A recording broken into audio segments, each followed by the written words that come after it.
ప్రజలకు నేను అడుగుతా ఉన్నా.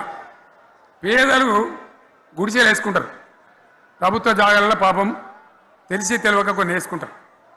బీఆర్ఎస్ గవర్నమెంట్లో హైదరాబాద్తో సహా వరంగల్తో సహా అనేక పట్టణాలలో అనేక ప్రాంతాలలో రాష్ట్ర వ్యాప్తంగా లక్షలాది మందికి మేము పట్టాలు ఇచ్చినాం. బుల్డోజర్లు పెట్టి జేసీబీలు పెట్టి మేము చెరువులలో పూడికెళ్ళి తీస్తే వీళ్ళేమో హైడ్రా అని మన బొందా అని పెట్టి పేదల ఇండ్లు కూడా కొడతా ఉన్నారు. ఆనాడు చెరువు పూడికెళ్ళి తీసిన బుల్డోజర్లు ఇలా పేదల ఇండ్లు కూడా కొడతా ఉన్నాయి. ఇవన్నీ మనం చూస్తూ ఉన్నాం. చూసి మౌనంగా ఉందామా, కొట్లాడదామా, ఏం చేద్దాం అనేది మనం ఆలోచించే సమయం వచ్చింది. దేశాన్ని నంబర్ 1 స్థాయిలో నిలబెడితే ఇవాళ 14వ స్థాయికి 15వ స్థాయికి తీసుకొని పోయినారు. నా కళ్ళ ముందన్న గిట్ల జరుగుతుంది, ఇంత మాయల్యమే అవుతుంది, ఇంత మోసం చేస్తారని నేను కూడా అనుకోలే. ఇలా చాలా బాధ కలుగుతూ ఉంది, చాలా దుఃఖం కలుగుతూ ఉంది. ఇంకా ముందరికి పోవాల్సిన తెలంగాణ ఇలా వెనుకకి అయిపోతున్నా ఉన్నది. మళ్ళా ఎవరు దీనికి కారణం? ఈ దుర్మార్గులు కాదా? నిలబెట్టి ఖచ్చితంగా అడగాల్సిన అవసరం ప్రజలకు లేదా? అడగాలి. ఎందుకోసం? టైం ఇవ్వాలని మేము కూడా టైం ఇచ్చినాం. ఏమంటారు? మీకేసినట్టు మాకేసినరా ఓట్లు, మాకు ఏడాదైన టైం ఇయ్యరా, ఏడాది అర్థమైన టైం ఇయ్యరా, మీకు కన్నేరురా అని అంటారు. కాబట్టి నేను నోరు తెరవలే, బయటికి రాలే. కృష్ణా జలాల మీద గడబడి జరిగితే ఒక్కసారి అక్కడ నాయకులు తీరకపోతే నల్లగొండలో పోయి ఒక గర్జన చేసి వచ్చినా కానీ నేను ఎక్కడ బయటికి రాలే, మాట్లాడలే. కానీ ఏడాది అర్థం అయిపోయింది, ఇంకేం పాడైంది? పువ్వు పుట్టంగానే పరిమళిస్తుంది అన్నట్టు ప్రభుత్వం కథ తెలియదా? ఇంకేమన్నా వీళ్ళకి టైం ఎక్కడిది? వీళ్ళు ఏం చేస్తారు? చివరి 6 నెలలు అయితే ఎలక్షన్ అయినాయి. వీనికి ఉన్న టైం 2.5 ఏళ్ళు. ఈ 2.5 ఏళ్ళలో వీళ్ళు చేస్తారు, మనం బతికి ముందల పడతామా? అందుకోసం ప్రజానీకం, మేధావులు, తెలంగాణ ప్రజలు దయచేసి అందరూ ఆలోచన చేయాలి. ప్రతి వాళ్ళు కూడా ఆలోచన చేసి దీనికి పరిష్కారం ఏందో కనుక్కోవాలి. మేధావితో పనిచేయాలి, ఆవేశంతో కాదు. ఆవేశంతో మనం నినాదాలు ఇస్తే కాదు, ముళ్ళును ముళ్ళుతోనే తీయాల. ఏడ ఒడగొట్టుకున్నామో గాన్నే వెతకాలి, ఎక్కడ జారిపోయిందో ఆన్నే మళ్ళీ దొరకబట్టాలి. ఆ నైపుణ్యం, ఆ స్థాయి ఇవాళ రావాలి. మళ్ళీ ఇప్పుడు ఏం చేస్తారు? మాట్లాడితే బీఆర్ఎస్ మీద బదనం, ఇక వశమైతే లేదు రాని భూములు అమ్మకానికి పెడతామంటు. అమ్మచ్చు, అత్యవసరమైతే కొన్ని అమ్మచ్చు. ప్రజలకు అవసరం లేని ఉంటే, విలువ వచ్చేది ఉంటే, ప్రజల పనుల కోసం కొన్ని అమ్మచ్చు. కానీ ఏదమ్మాలి ఏదమ్మద్దని విచక్షణ ఉండాలి కదా. యూనివర్సిటీలు అమ్ముతారా? ఇవాళ హైదరాబాద్ యూనివర్సిటీ అమ్ముతున్నారు, రేపు ఉస్మాన్ యూనివర్సిటీ అమ్ముతారు. విలువైన భూములే అని ఇట్లా కథం పట్టుకుంటూ పోతే ఏమైనా మిగులుతుందా? కాబట్టి ఇది పద్ధత, ప్రభుత్వం నడిపించే విధానమా? వీళ్ళు ఏ విధంగా గోల్మాలు దింపుతున్నారో దయచేసి ఆలోచించాలని చెప్పి నేను మీ అందరిని కూడా కోరుతా ఉన్నా. ఒక్కొక్క ట్రిప్పు నేను యాదగిరి గుట్టకు పోతే అలా ఎకరానికి 10 లక్షల వాల్యూ పెరుగుతుండే. మరి ఇవాళ ఏమవుతా ఉంది? ఇవాళ ఏం జరుగుతూ ఉంది?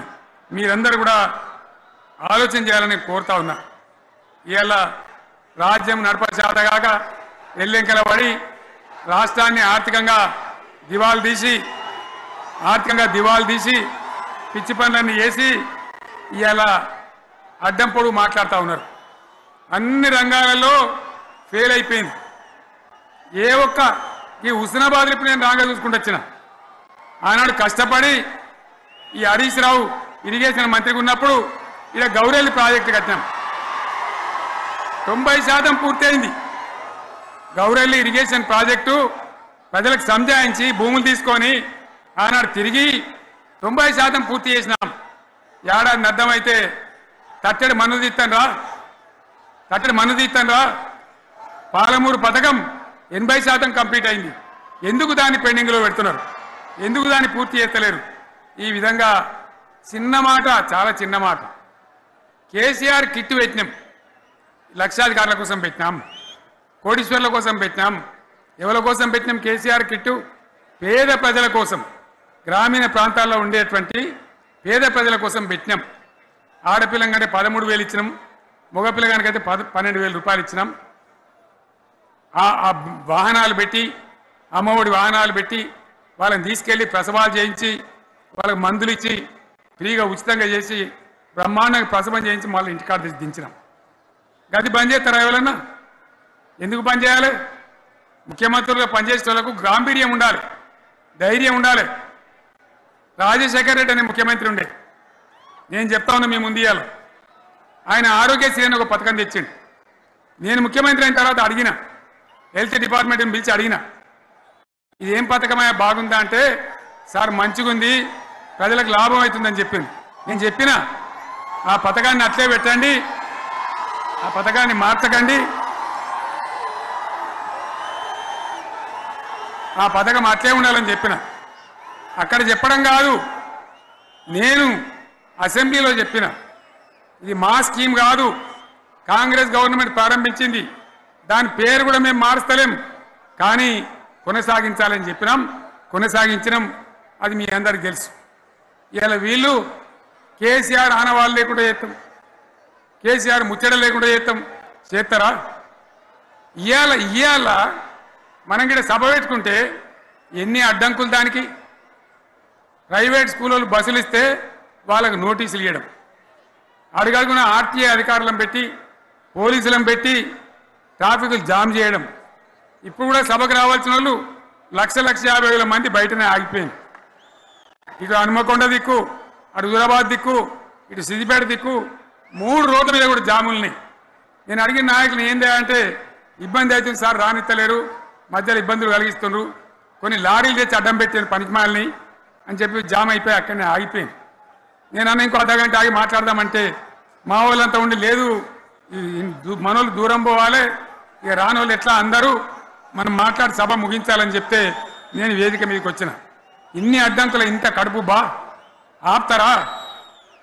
బీఆర్ఎస్ సభలను ఆపుతారా? ఈ ప్రపంచనాన్ని ఎవడాపుతాడు?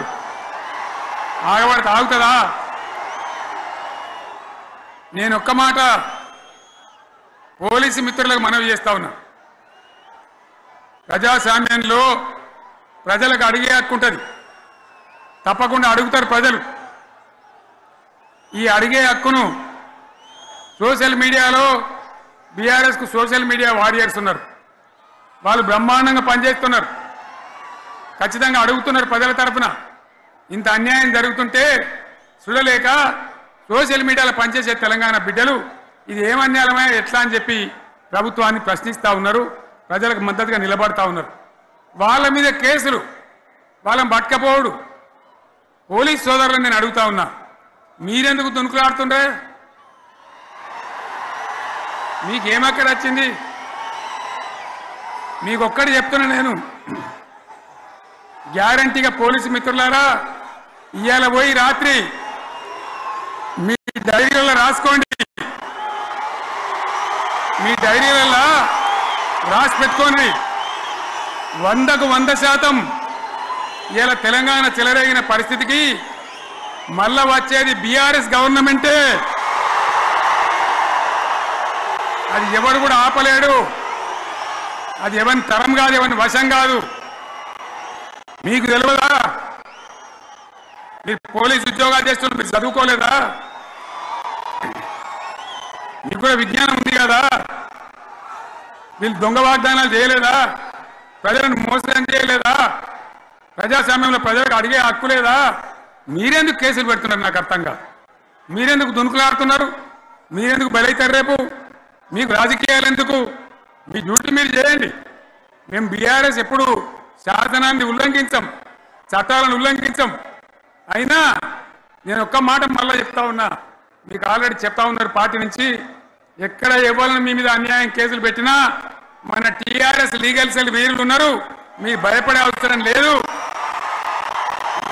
న్యాయస్థానాలని అక్కడ పోరాటం చేద్దాం. మీకు అండగా కేసీఆర్ ఉంటాడు.